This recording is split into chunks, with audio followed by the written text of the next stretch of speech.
ঝড়ের মাস বৈশাখ। এই বৈশাখের মতোই রবি ঠাকুরের জন্ম।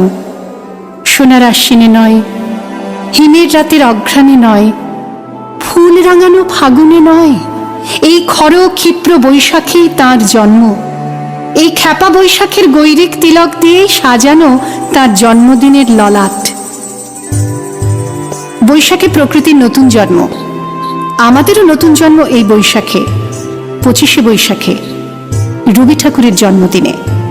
দেখতে হয় না ক্যালেন্ডার, জিজ্ঞেস করতে হয় না তারিখটা কবে, আগে থেকেই বুকের মধ্যে সাড়া ওঠে 25শে বৈশাখ আসছে, রবি ঠাকুরের জন্মদিন। বছরে একটা দিনের জন্য তারা নতুন হয়ে যায়। চারপাশে নীলে লালে সবুজে হলুদে রঙিন ফুলের আলপনা, আকাশে মাটিতে মনে এত যে বৃষ্টি পড়ে, তার ছন্দ রবি ঠাকুরের। এত যে ফুল ফোটে, তার গন্ধ রবি ঠাকুরের। তাই প্রতিদিনই তার জন্ম, কোনো দিনই তার মৃত্যু নেই।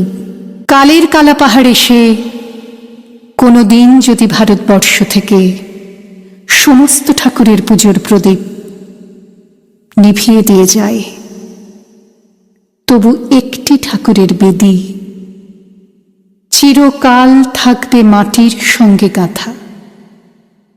কোন ঠাকুর? রবি ঠাকুর।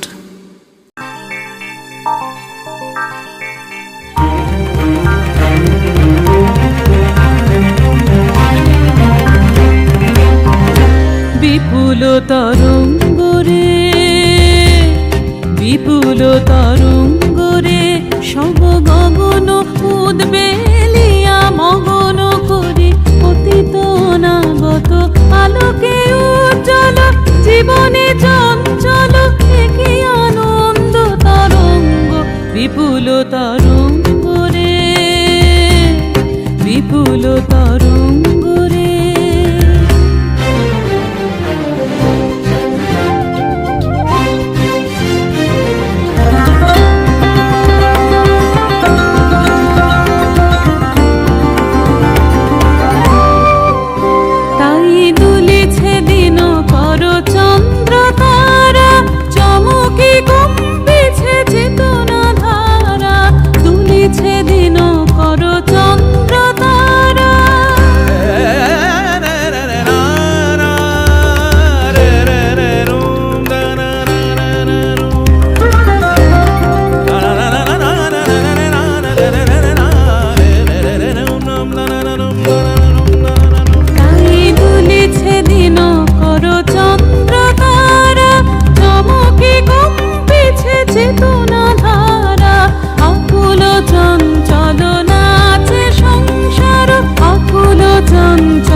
বিপুল তরঙ্গরে, বিপুল তরঙ্গরে, বিপুল তরঙ্গরে, বিপুল